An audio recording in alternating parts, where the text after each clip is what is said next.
Hello friends, welcome to NithishFamily. 100 day weight loss சேலஞ்சில் 95th day vlog தான் பார்க்க போகிறோம். வாங்க வீடியோக்குள்ளே போகலாம். எப்பயும் போல் ஃபஸ்ட்டு என்னோட வெயிட் என்ன செக் பண்ணிடலாம். வாங்க பார்த்துடலாம். வெயிட் பார்த்தாச்சா, வாங்க vlog என்னன்னு பார்க்கலாம். காலையில் ஃபஸ்ட்டாக எடுக்கிறது நெல்லிக்காய் ஜூஸ் தான் எடுக்கிறேன். ஸோ நல்லா வெந்நி தண்ணியில் மிக்ஸ் பண்ணி எடுத்துக்கோங்க.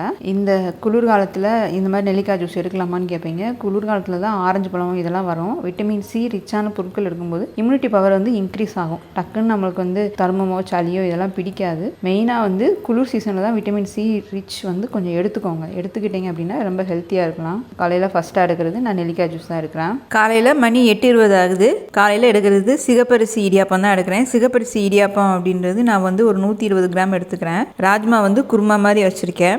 வெங்காயம் தக்காளி போட்டு வதக்கிட்டு அப்படியே ராஜ்மா போட்டு தண்ணி ஊற்றி வீட்டு மிளகாப்பொடி போட்டு தான் செய்கிறது. எப்பயும் போல் ரொம்ப சிம்பிளான மெத்தடு தான். எல்லா பயிருமே ஏற்கனவே கருப்பு சுண்டல் நான் செஞ்சு காமிச்சிருக்கேன். அதே மாதிரி தான் இதுவுமே செஞ்சுருக்கேன். ராஜ்மா குழம்பும் 120 கிராம் எடுத்துருக்கேன். காலையில் டிஃபனாக எடுக்கிறது இதான் எடுத்துக்கிறேன். அதுக்கு முன்னாடியே ஒரு அரை மணி நேரத்துக்கு முன்னாடியே பச்சை பயிர் முளை கட்டினது, அதுக்கப்புறம் பாதாம் பருப்பு, அத்திப்பழம் எல்லாம் எடுத்துட்டேன். ரெண்டாவதாக எடுக்கிறது இடியாப்பம் தான் எடுத்திருக்கேன். காலையில் லஞ்சு எடுக்கிற டைம் மணி 1:10 ஆகுது. இன்றைக்கி மார்னிங்கில் ஸ்நாக்ஸ் எதுவும் எடுக்கல. வெளியே போயிட்டு வந்ததுனால, பேங்க் வேலை இருந்ததுனால போயிட்டு வந்தேன். அதனால் ஸ்நாக்ஸ் எதுவும் எடுத்துக்கல. ரைஸ் 100 கிராம் எடுத்துக்கிறேன். அதுக்கப்புறம் ராஜ்மா குழம்பு ஒரு 100 கிராம் எடுத்துருக்கேன். ராஜ்மா குழம்பு கம்மியாக தான் இருக்கும். இந்த ராஜ்மாவோட சேர்ந்து வெயிட் போடும்போது பார்த்திங்கன்னா அதுவே வெயிட் அதிகமாக இருக்கும். அதனால் பார்க்க உங்களுக்கு கம்மியாக தெரியும். ஆனால் அது 100 கிராம் தான். அவரைக்காய் பொரியல் 100 கிராம் எடுத்திருக்கேன். அதுக்கப்புறம் முள்ளங்கி பொரியல் 100 கிராம் எடுத்திருக்கேன். கொஞ்சம் ஓரமாக ஒதுக்கிருக்கிறதுனால அது ரொம்ப கம்மியாக தெரியுது. அப்படியே கொஞ்சம் நேரம் சாப்பிட்டுட்டேன் கொஞ்சமாகவும். மத்தியானம் சாப்பாடு எடுக்கிறது இன்றைக்கி இதான் எடுக்கிறேன். 14th வீக்கோட 4th டே எக்ஸசைஸ் தான் பார்க்க போகிறோம். லோயர் பாடிக்குரிய exercise. Lower body exercise video போடுறப்போலாம் எனக்கு கொஸ்டின் வரும் பாருங்க. அப்படியே பெருசாக கமெண்ட் பண்ணுவீங்க. என்னால் அந்த கமெண்ட்டை வாசிக்கிறதுலையே பாதி மேலே இருக்க கமெண்ட்டை வாசித்து கீழே கமெண்ட் வாசிக்கிறதுக்கு முன்னாடியே மறந்து போயிடும். எனக்கு அந்த அளவுக்கு அடித்து தள்ளுவீங்க. நான் இதை ஒரு வேண்டா வெறுப்பாலாம் சொல்லலை, சந்தோஷமாக தான் சொல்கிறேன். கமெண்ட் பண்ணுங்கன்னு சொல்கிறீங்க, கமெண்ட்டுக்கு ரிப்ளைவே பண்ண மாட்டேங்கிறீங்க. இந்த மாதிரி கொஸ்டின் என்னோட சேனலில் மட்டும்தான் வரும். என்னென்ன நானும் முடிஞ்ச அளவுக்கு கமெண்ட்டுக்கு ரிப்ளை பண்ண தான் செய்கிறேன். இருந்தாலும் ஒரு சிலர் ஒரு சிலர் இல்லை, ஒரே ஒருத்தவங்க மட்டும் இருந்தாங்க, இது வரைக்கும் நான் போட்ட கமெண்ட்டுக்கு எனக்கு ரிப்ளையே நீங்கள் பண்ணதே இல்லை அப்படின்னாங்க. என்னன்னு எனக்கும் புரியல. எத்தனை கமெண்ட் வருதுன்னு எனக்கும் தெரியல. அவங்க டெய்லி பண்ணாங்களா இல்லை எப்போயா ஒரு இடம் பண்ணாங்களான்னு தெரியல. நான் திருப்பி போய் அந்த கமெண்ட் லட்சக்கணக்கில் எனக்கு கமெண்ட் இருக்குது. நான் போய் எதை எங்கன்னு பார்ப்பேன். அதனால் கோச்சுக்காதீங்க. நீங்கள் ஒரு வேளை கமெண்ட் போட்டு நான் ஒரு வாரம் ஆகியும் பார்க்கலன்னா அந்த கமெண்ட்டுக்கிலே ரிப்ளை மீ அப்படின்னு போடுங்க. அது எனக்கு மேலே வந்துடும். அப்போ நான் ஃபஸ்ட்டாக பார்த்துருவேன். இப்போ நான் வீட்டு வேலை செய்யும்போது கொஞ்சம் ஒரு செகண்ட் அது வேகணும். இப்போ காய் நறுக்கி அது வேக வச்சுக்கிட்டு இருக்கேன் அப்படின்ற போது என்ன பண்ணுவேன், ஒரு 5 நிமிஷம் ஃப்ரீயாக இருக்கேன். உடனே அப்போ ஒரு 10 கமெண்ட்டுக்கு ரிப்ளை அனுப்புவேன். அப்படி தான் என்னோட லைஃப் போயிட்டு இருக்குது. சில சமயம் நான் வேலை பார்த்துட்டு இருக்கும்போது நித்திஷ் ஃப்ரீயாக இருந்தானா கமெண்ட்டை வாசிக்க சொல்லுவேன். அதுக்கு நான் ரிப்ளை பண்ணுவேன். நான் சொல்லுவேன், அவன் ரிப்ளை பண்ணுவான். அந்த மாதிரிலாம் எனக்கு கிடைச்ச டயத்தை ஓரளவுக்கு நான் கமெண்ட் ரிப்ளை பண்ணிக்கிட்டே தான் இருக்கிறேன். என்னென்னா எனக்கு தெரியும் என்னோட இதில் வர்ற கமெண்ட் எல்லாமே முக்கியமான விஷயங்கள் தான். ஸோ எல்லாத்துக்கும் சும்மாலாம் யாரும் கமெண்ட் போடல. அதே நேரத்தில் என்னையும் கொஞ்சம் மனசில் வச்சுக்கோங்க. நானும் சும்மா இல்லை, ஏகப்பட்ட வேலைகளுக்கு கூடாத நான் கமெண்ட்டுக்கு என்னால் முடிஞ்சாலும் நான் ரிப்ளை பண்ணிக்கிட்டே தான் இருக்கேன். இப்போ வரைக்கும் எனக்கு கமெண்ட் இர்ரெகுலர் பீரியட் வீடியோக்கு வரதான் செய்யும். கரிஞ்சிருங்க எடுக்கலாமா அப்படின்ட்டு. இப்போ வரைக்கும் நான் ஒரு சில கமெண்ட்டுக்கு என்ன தான் பெரிய கமெண்ட் வந்தாலும் அதுக்கு ரிப்ளை பண்ணாலும் அதுக்கு நான் கண்டிப்பாக ரிப்ளை பண்ணி தான் ஆகணும். ஏன்னா ஒருத்தரோட லைஃப்பில் ஒரு சேஞ்சிங் வரப்போகுது. குழந்தைக்காக ட்ரை பண்ணும்போது அவங்க கரிஞ்சிருங்க எடுக்கிறாங்க அப்படின்னா அந்த நேரத்தில் அது எடுக்கக்கூடாது தான். இது என்னென்னா இன்னும் ஒரு 10 வருஷம் கழிச்சு நீ கேள்வி கேட்டாலும் அதுக்கு நான் ரிப்ளை பண்ண தான் செய்வேன். எனக்கு எதை விட முக்கியம்னா அது எனக்கு ரொம்ப முக்கியம். பொண்ணுக்கு அப்படின்றது ஒருத்தவங்களோட லைஃப்பில் மேரேஜ் ஆகி அது எவ்வளோ முக்கியம் அப்படின்றது எனக்கு ரொம்ப தெரியும். ஸோ யாரும் கோச்சுக்காதீங்க. முடிஞ்ச அளவு நான் ரிப்ளை பண்ணுறேன். சஷ்டி விரதம் ஏற்கனவே தெரியும். என்னென்னா குழந்தைக்காக தான் நம்ம இருக்கிறோம். அதில் மெயினாக ஒரு சந்தேகம் என்ன அப்படின்னா, இப்போ நான் விரதம் இருக்கும் போதே எனக்கு பீரியட்ஸ் வந்துருச்சுக்கா, என்ன பண்ணட்டும்னு கேட்பீங்க. ஒன்றும் பிரச்சனை இல்லை, எப்பயும் போல நீங்கள் சாப்பாடு சாப்பிட்டுக்கோங்க. சூரசம்ஹாரம் அன்னைக்கு விரதம் இருந்துட்டு திருக்கல்யாணத்து அன்னைக்கு நீங்கள் விரதத்தை விட்டுக்கலாம். ஸோ பீரியட்ஸ் வந்துருச்சு அப்படின்னா வருத்தப்படாதீங்க. அது ஒரு தடங்களாகவே நினைக்கிறீங்க. அது இப்படிலாம் கிடையவே கிடையாது. அது உங்களுக்கு என்னென்ன வாழ்க்கையில் ஒரு புதிய மாற்றத்தை கொண்டு வரும்னு நினச்சிக்கோங்க. உங்கள் கர்ப்பப்பையில் இருக்க எல்லா பிரச்சனையும் போயிருச்சுன்னு நினச்சிக்கோங்க. உங்கள் கர்ப்பப்பை சுத்தமாயிருச்சு, ஸ்ட்ராங் ஆயிடுச்சு, அடுத்து உங்களுக்கு குழந்தை பிறக்கிறதுக்கு உங்கள் கர்ப்பப்பை தயாராகிருச்சு அப்படின்னு நினச்சிக்கோங்க. எதையுமே நெகட்டிவாக நினைக்காம பாசிட்டிவாக நினச்சிக்கோங்க. ரொம்ப நல்ல ரிசல்ட் வரும். ஏன்னா போன வருஷம் நான் சஷ்டி விரதம் இருக்கும்போது அதிகமாக வந்த கமெண்ட் என்னென்னா, அக்கா நான் 2வது நாளில் பீரியட்ஸ் வந்துச்சு, எனக்கு 4வது நாளில் பீரியட்ஸ் வந்துச்சு, எனக்கு இன்னும் 10 நாள் இருக்கே, எனக்கு இன்னும் 20 நாள் இருக்கே, அதுக்குள்ளே ஏன் பீரியட்ஸ் வருது அப்படின்றீங்க. நான் திரும்ப சொல்கிறேன் என்னென்னா, பெண்களுக்கு வந்து எங்கே ஒரு பாதிப்பு இருந்தாலும் அது எதை போய் ஃபஸ்ட்டு தாக்கணும்னா நம்ம கர்ப்பப்பையை தான் போய் தாக்கும். ஸோ நம்மளோட முக்கியமான உறுப்புகளை ஒன்று அப்படின்னா கர்ப்பப்பை தான். நம்ம எந்த அளவுக்கு ஸ்ட்ராங்காக இருக்கோம் வீக்காக இருக்கோம்னு காமிக்கிறதே கர்ப்பப்பை தான். அதனால நம்ம விரதம் இருக்கும்போது கொஞ்சம் கொஞ்சமாக வீக் ஆகுமா, அதாவது உடம்பு சூடாகும், கர்ப்பப்பை சூடாகும் போது நம்ம உடம்புல இருந்து பீரியட்ஸ் வந்து வெளியே வரும். அது வந்து தப்பு கிடையாது, நீங்கள் விரதம் முறை தப்பு கிடையாது. உங்களுக்கு வந்து எதையுமே நெகட்டிவாக நினைக்காம அது உங்களுக்கு நல்ல வழியை காமிக்கிறதுக்கு முதல் ஆரம்பமாக நினச்சிக்கிட்டு அடுத்து நீங்கள் கண்டினியூவாக பண்ணுங்கள். ஸோ ஒரு சிலர் வந்து பீரியட்ஸ் அப்போ நான் கண்டினியூவாக விரதத்தை நான் ஃபாலோ பண்ணேங்க்கா அப்படின்னு போனோட்ட சொல்லியிருந்தாங்க. என்னென்னா இப்போ நானுமே பண்ணிடுவேன், ஏன்னா எனக்கு பழக்கம் இருக்குது, இன்னொன்று எனக்கு எந்த ஒரு பெயின் இருக்காது, நான் ஸ்ட்ராங்காக தான் ஃபீல் பண்ணுவேன் அந்த சமயத்தில். அதனால் பீரியட்ஸ் ஆனாலுமே நான் கண்டினியூவாக விரதத்தை ஃபாலோ பண்ணுவேன். ஆனால் சாமிலாம் வீட்டில் எதுவுமே கும்பிட மாட்டோம், சாப்பாடு எதுவும் எடுத்துக்க மாட்டேன். ஆனால் ஒரு சிலரால் அது முடியாது, பீரியட்ஸ் ஆனால் ரொம்ப வீக் ஆகிடுவீங்க, பசிக்கும் ஓவராக, இங்கே மேல் வயிறுலாம் எரிய ஆரம்பிச்சிடும். அப்படி இருக்கிறவங்க கண்டிப்பாக சாப்பாடு எடுத்துக்கோங்க, சாப்பாடை ஒமிட் பண்ணிடாதீங்க. அதே நேரத்தில் டேப்லெட், காலையில் தைராய்டு டேப்லெட் எடுக்கிறவங்க நான் சஷ்டி விரதம் இருக்கட்டுமான்னு கேட்குறீங்க, ஃபாஸ்டிங் இருக்கட்டுமான்னு கேட்குறீங்க. பொதுவாக இந்த வெயிட் லாஸில் இருக்கும்போது ஃபாஸ்டிங் இருக்கட்டுமான்னு கேட்குறீங்க.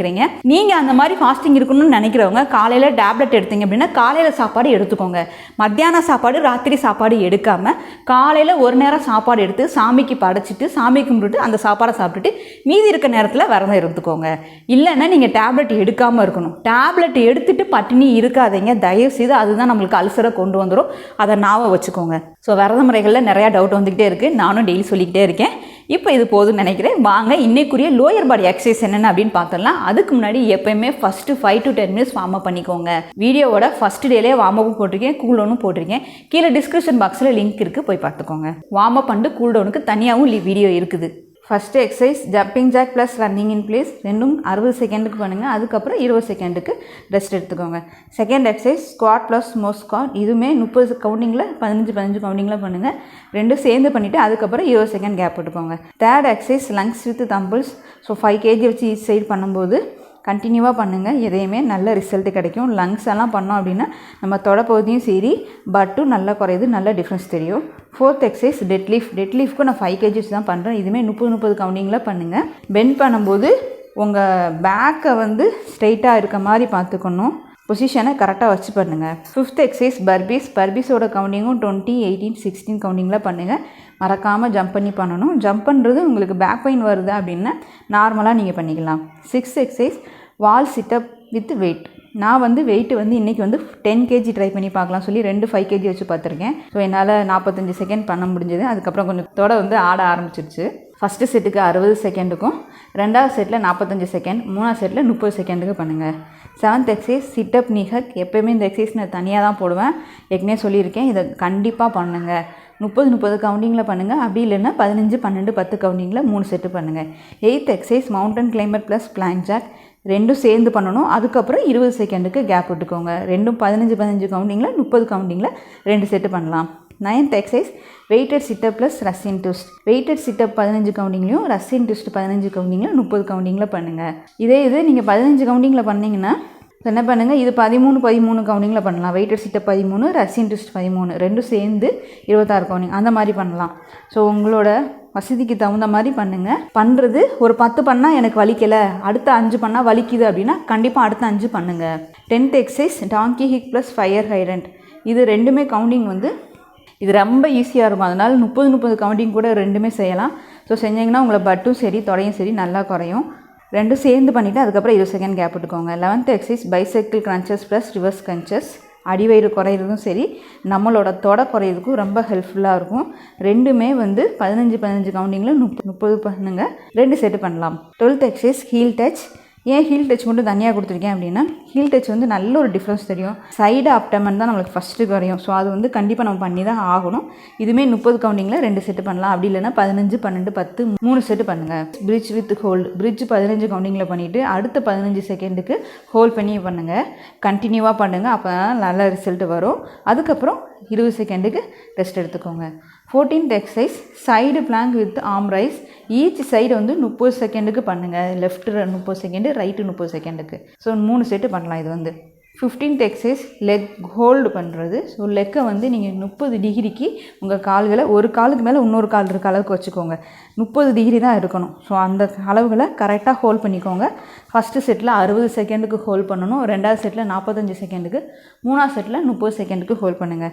இல்லைனா உங்களால் எவ்வளோ டைமிங் முடியுதுன்னு பார்த்துட்டு அதுக்கு தகுந்த மாதிரி ஹோல்ட் பண்ணுங்கள். எப்பயும் போல் கடைசியாக நம்ம பண்ணுறது straight arm plank plus elbow plank plus cobra pose plus பலாசனா. ஸோ இந்த 4 எக்ஸசைஸை சேர்ந்து பண்ணணும். மறக்காமல் கண்டினியூவாக இந்த எக்ஸசைஸாக பண்ணுங்கள். ஃபஸ்ட்டு செட்டில் வந்து 60 செகண்டும், 2வது செட்டில் வந்து 45 செகண்டும், 3வது செட்டில் வந்து 30 செகண்டுக்குமே பண்ணுங்கள். எக்ஸசைஸ் பார்த்தீங்களா, மறக்காமல் 5 to 10 மினிட்ஸ் கூல் டவுன் பண்ணிடுங்க, மறந்துடாதீங்க. ஈவினிங் ஸ்நாக்ஸ் வந்து வெளியே வந்து என்னோடய தம்பி வீடு சொல்லலாம். டிபி வந்து எனக்கு வந்து சாண்ட்விச் செஞ்சு கொடுத்தான். என் ஃப்ரெண்டு ஹாஃப் எடுத்துக்கிட்டேன். நான் வந்து உள்ள குக்கும்பர் வச்சு புதினா சட்னி வச்சு செஞ்சு கொடுத்துருந்தாங்க. நல்லா இருந்தது, டேஸ்ட்டாக இருந்தது. அதான் சாப்பிட்டுட்டு இருந்தேன். நைட்டு டிஃபன் எடுக்கிற டைம் வந்து மணி 7 ஆகுது. நான் எடுக்கிறது குக்கும்பர் தான். இது ஒரு 280 கிராம் கிட்டே இருந்தது.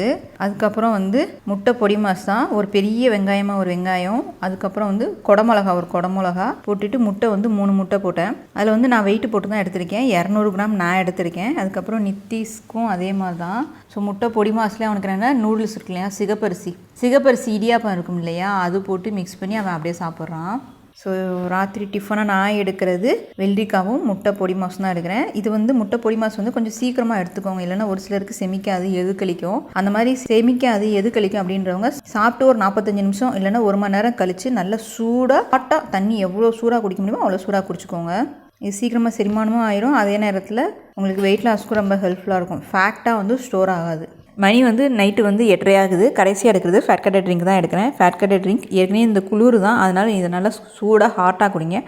ஆனால் கருஞ்சீரகம், இந்த ஓமம் இதெல்லாம் வந்து காலையில் எடுக்கக்கூடாது. காலையில் வெறும் வயிற்றில் எடுக்கக்கூடாது, ராத்திரி எடுக்கலாம். ஸோ ராத்திரிக்குரிய ஃபேட் கட்டட் ட்ரிங்க் தான் இது நான் ஏற்கனவே 2 வீடியோ போட்டிருக்கேன். நல்லா எவ்வளோ சூடாக எடுக்க முடியுமோ அவ்வளோ சூடாக எடுத்துக்கோங்க. இன்றைக்கி என்னோடய டயட் அண்ட் எக்ஸசைஸை நான் சூப்பராக ஃபினிஷ் பண்ணிட்டேன். அதே மாதிரி நீங்களும் ஃபினிஷ் பண்ணிப்பீங்க அப்படின்னு நினைக்கிறேன். இப்போ இந்த வீடியோ உங்களுக்கு பிடிச்சிருந்தா லைக் பண்ணுங்கள், ஷேர் பண்ணுங்கள். தென் உங்களுக்கு கருத்துக்களை கமெண்ட் பண்ணிக்கோங்க. மீண்டும் நாளை ஒரு vlogல் சந்திக்கலாம். Thank you so much.